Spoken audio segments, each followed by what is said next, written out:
Hello, everyone. Welcome to this session of ZEISS Microminutes. My name is 𝗶𝗶𝗃, and I am an EM Applications Engineer located in the ZEISS Innovation Center, California, in the Bay Area. We'd like to welcome everyone for joining us today. Perhaps it's your first time. This is a stream that we set out every Thursday at 1 p.m. Pacific time. This is an opportunity for you to engage us by asking questions or comments as we show a little bit about a different topic each week. If you do have any questions or comments, you can write that on the right side of the YouTube stream, and we'll be sure to answer them as soon as we can. So today we're going to be talking about the topic of stable and accurate 3D, what might be called nanotomography or volume imaging, on the platform of Crossbeam and Atlas 3D. So when we talk about 3D nanotomography, what exactly do we mean? Well, 3D nanotomography we're defining as using a focus ion beam, in this case a gallium focus ion beam, to mill an amount of material away, and then using the SEM to scan that freshly uncovered area and performing that same set of processes over and over again in a serial manner so that we can take those slices that we acquire and reconstruct it to make a volume. 3D nanotomography has been around in the world of FIB-SEM for quite some time. But what we're going to talk about are some of the intrinsic challenges of this technique and how we believe that the Atlas 3D software, coupled with the Crossbeam platform, allows you to address those problems very readily. So the first challenge that we deal with when we perform this sort of serial sectioning is the problem of interaction volume or excitation volume. So if we look at the yellow block, which is we're going to assume our sample here, and each of those dashed lines represent a slice that we're going to take through this volume. The red is our slicing FIB beam, and then the blue is the imaging SEM, the scanning electron microscope. So we know that from basic SEM theory that when the beam hits the sample, there's going to be some volume to which the beam interacts. And generally speaking, when we try to do 3D volume imaging, we want to get really high resolution data, so slice very thin. Now, how thinly we slice is actually not the only issue. It's how shallow can we image and collect information. So, what's shown here are two scenarios where on the top we have a scenario where we're just sampling from one given slice, which is good. So we're not capturing data from beyond what we are capturing as a slice, and then on the bottom we're actually capturing an area that extends past a single slice.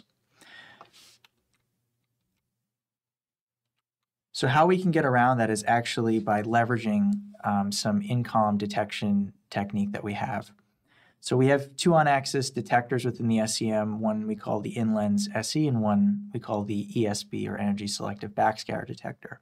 And that's what we're going to be using today. And that's going to give us predominantly backscattered information on the image. So how we really get around it using this detector is, well, we can selectively bias what signal we collect at that point and reject signal from weaker kinetic energy electrons. We know that when we set our acceleration voltage in SEM, that's going to affect that interaction volume. So a 3 kV beam is going to, regarding this sort of Monte Carlo simulation, travel pretty deep, especially when compared to, say, a 1 kV beam for a given material. So someone might say, let's just go low kV and we'll be set. Well, even the 1 kV beam, if we kind of zoom into it, well, it's going to produce signal from deep within the sample, perhaps larger than 10 or 12 nanometers. And let's say that we want to capture features in 3D that are much higher resolution, perhaps single-digit nanometers. Well, what can we do? So by utilizing a filtering grid between our in-lens and our ESB, we can selectively reject signal that is lower kinetic energy, which happens to be from deeper within the sample. So what's shown here is a cutoff of all of the electrons that have a kinetic energy that would be collected, shown in blue, and then everything that would have been rejected is not shown. So you can see that we can actually sample from much shallower on the imaging side by leveraging low kV and the biasing for the ESB detector. I'll mention too that since the ESB detector and the inlens are on the axis of the optical axis of the SEM, they're also very efficient in collecting signal. This is kind of just driving that point home, showing a few other renderings where, again, we have the same sort of ideal scenario and non-ideal scenario. And you can see that the effective signal collection volume that we have at different acceleration voltages, and then let's say for 1.5 kV, how much shallower we can actually collect our signal, which is good for high-resolution 3D runs. So this is kind of a natural aspect of the Crossbeam platform.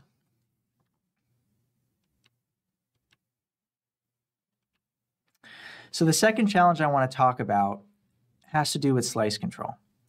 So it's not terribly difficult to tell any FIB-SEM to try to slice, let's say, 15 nanometer slices or 5 nanometer slices. It's going to try to do that, but really the universe is going to have its way with it, whether it's the environment of around the instrument or perhaps the sample itself and how the beam interacts with it might cause expansion and contraction and charging. All of these considerations are going to make it very difficult for the system to actually slice what you want that slice thickness to be.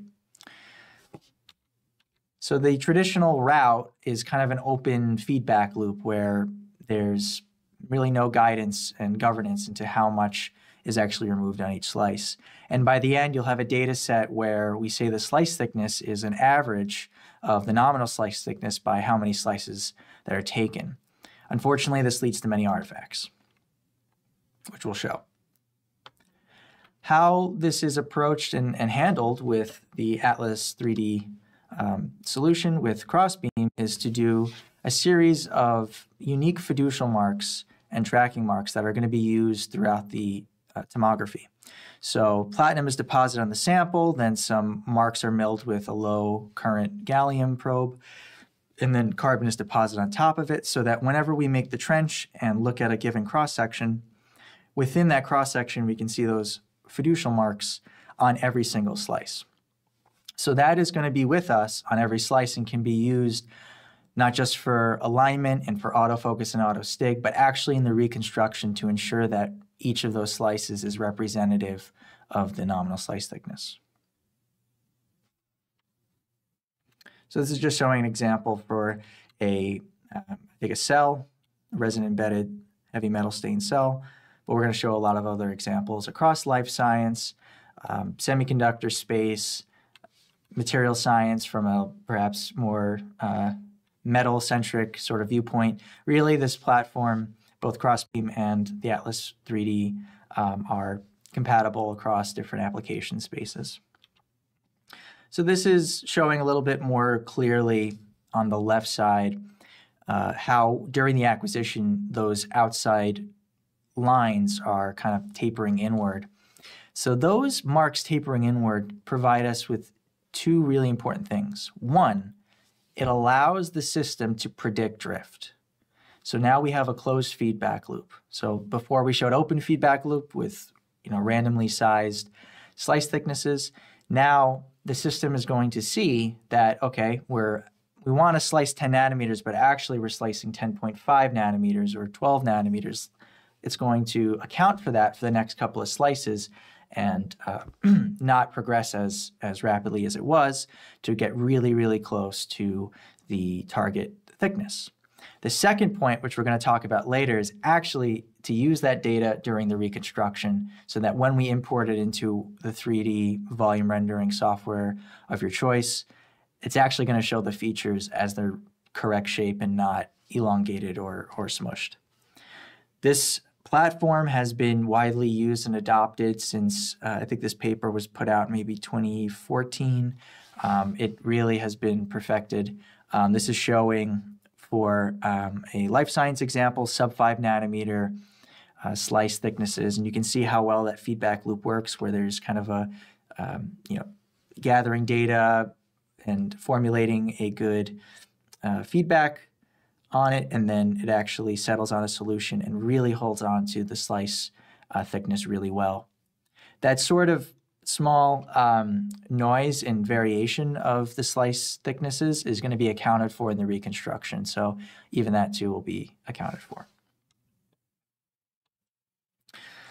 So when it comes to that small little variation, once we converge on that solution, we have something called TrueZ. And TrueZ allows us to, when exporting the data, after alignment with an atlas, to actually export each slice at a slice thickness that we decide. So let's say slice 1 was actually 8 nanometers and slice 2 is actually 11 nanometers. Well, we're going to export slice 1 as a fraction of both of those slices so that when we mix the signal, it actually represents 10 nanometers worth of data. And that is very effective. As you can see here, this was a 14 nanometer node 3D NAND sample. So this is now in the more semiconductor space, where on the left side, there was no TrueZ exporting. And there's what should be a very regular geometry. There's elongation of one of the features. And we see that across the reconstruction direction, right? This is not something you would notice during acquisition because it might bite more than it should or underbite. But once we reconstruct it and look in the reconstructed direction, you might see some elongation or shrinking. So this elongation is an artifact of there being unstable slice thickness. On the right side, you can see the same data set after TrueZ is applied. And so you can see that that area has been sized more appropriately to what it should be according to what was actually removed on those slices. This was a high-resolution data set, about a 3 nanometer cubic voxel, isotropic, so 3 nanometers in all directions. And we can show what that looks like, as just calling it out. When we actually reconstruct it, we have a really nice data set showing the 3D NAND structure. This is now cutting it digitally after it's acquired because it's in digital data. We can slice any which way we want. And we can see just how stable this run was because all of the features that should look very uniform and relatively the same size are like that. There's no distortions of stretching and shrinking. This is just showing, more about that point where if something should look like a line, it will look like a line without that TrueZ correction and feedback loop governance. You'll have weird improper renderings of structures that you're trying to capture with 3D volume imaging in the first place.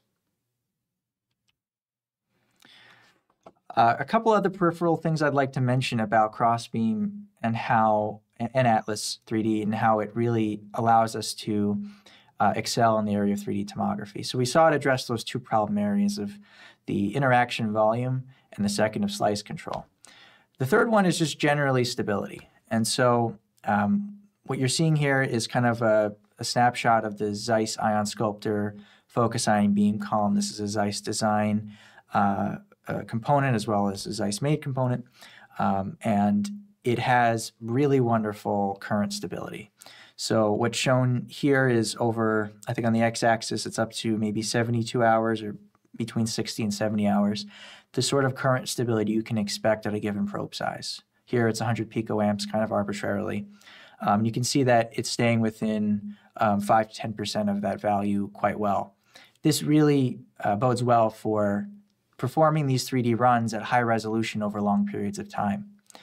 It's not uncommon to perform these runs over multiple days, especially if you're trying to go sub 5 nanometer voxel sizes and over really large volumes and capturing really rich data sets.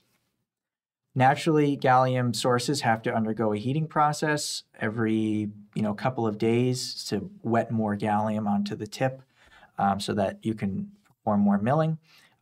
Within the Atlas software as well as the Crossbeam platform, you can actually have these heat cycles occur during a run, and it's able to recover the source emission and continue the run with very little disruption to your tomography. A few other small things. So within Atlas 3D, you have this unique capability of, within a given slice, being able to adjust the region of interest that's captured with the SEM. And why this is really impactful is, well, if you want to section into your sample and really you care about one specific area, perhaps it's a defect or a crack or a specific cell, if this is a life science sample, Well, you can actually define arbitrary regions of interest that can be changed on the fly. So what's shown here is on slice maybe 1 through 5, it's this rectangle. Then on slice 6, a circle is added. And then in the captured data, only what's in the region of interest is actually acquired. And then, again, that can morph into different polygons or interesting combinations of shapes. And the real value here is that you only capture the data that you really need. So instead of capturing the full field of view, if that's not of interest, you can do a smaller area. And this ultimately allows you to increase your throughput and capture more volume that is of interest. So you can slice more frequently because you're not spending so much time imaging the entire sample.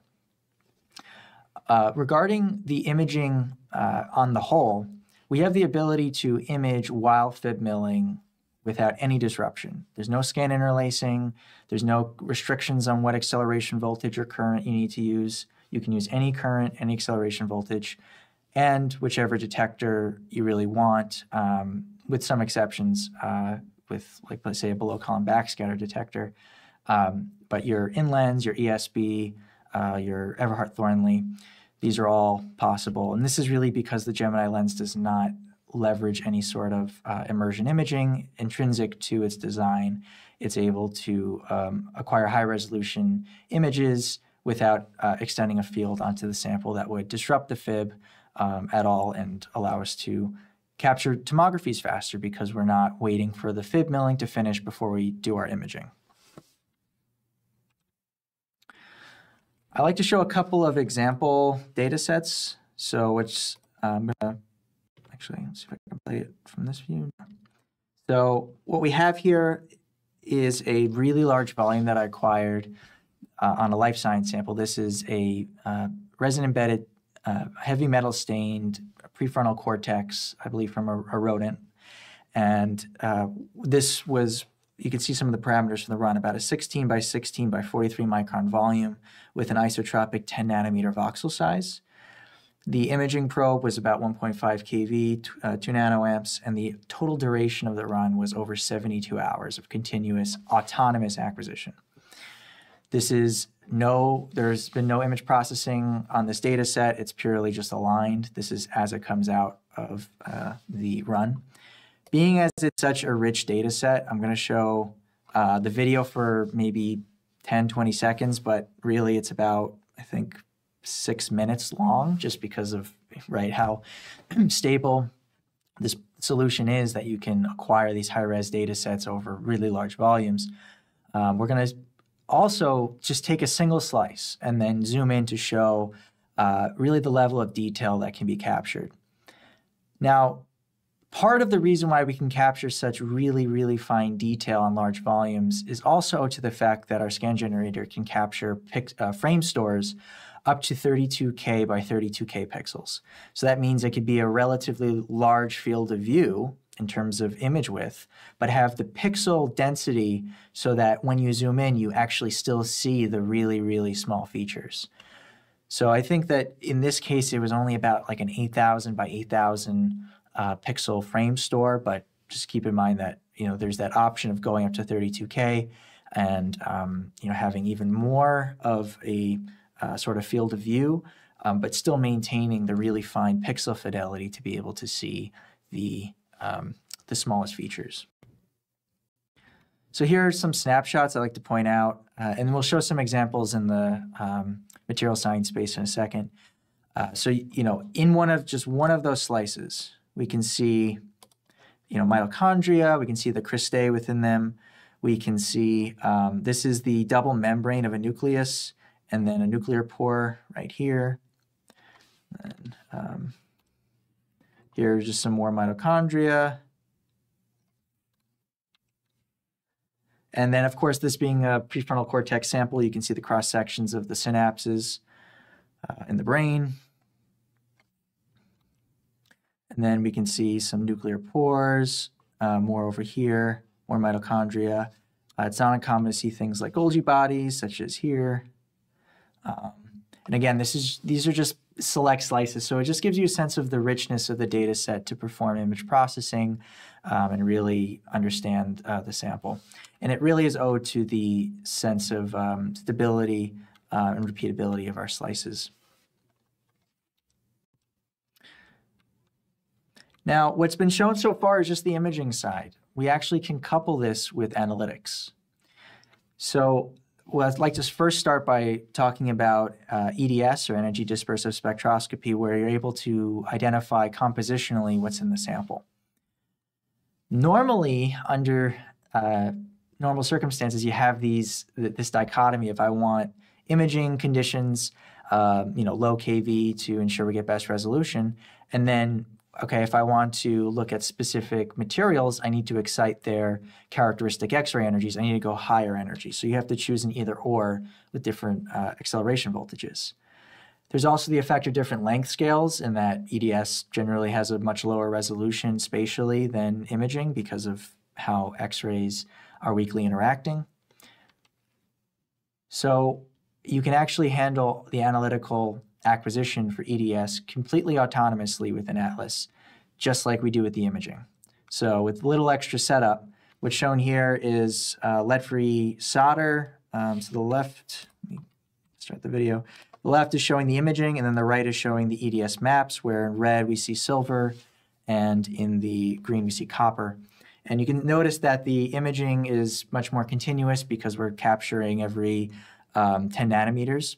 While on the EDS, because the resolution is inherently lower and we're at higher acceleration voltages to excite those energies, we're capturing looks like every 4 slices, so it's a little less frequent.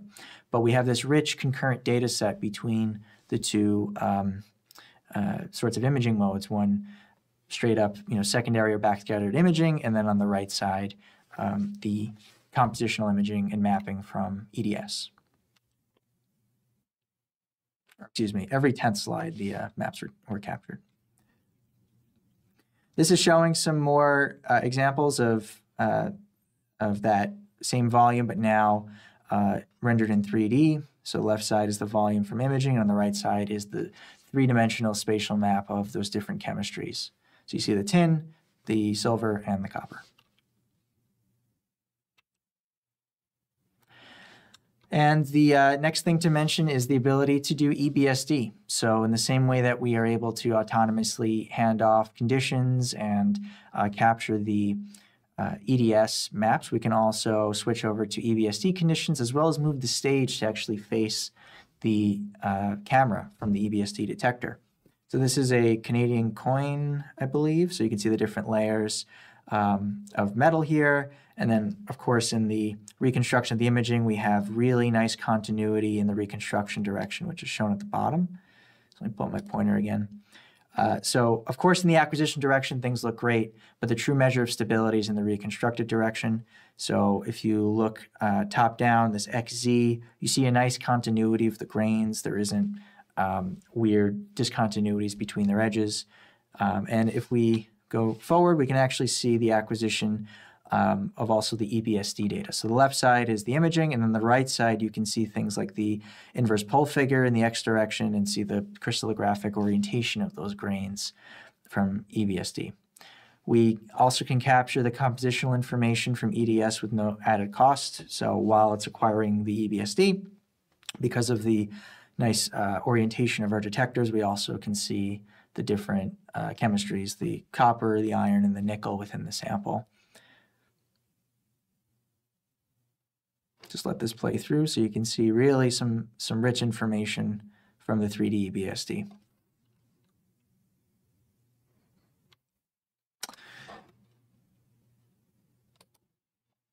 And so with that, I'd like to thank you very much for joining us today. And I hope everyone had a good time. And if you have any questions or comments, please feel free to put that in the chat. I'd be happy to take those whenever we get them. And I'd like to, at this point, point out some useful links and resources. So we have a series of ZMCC workshops we call the Skill Builder series. So that's right above me, this QR code. We have these scheduled usually a couple times every month. You can see that they cover across LM, so electron microscopy, light microscopy, and X-ray microscopy topics. We have also in the middle here our ZEISS portal. This, among many other things, hosts an array of training videos. These training videos are free. You can brush up on certain topics, or perhaps use it in training some of your some of the people that might use your microscope. And then all the way on the right side, we have more micro minutes coming your way every week, so you can see what are the upcoming sessions about, as well as an ability to subscribe to our YouTube channel so you stay aware of all those developments. So with that, I'd like to thank you once again, and have a wonderful day.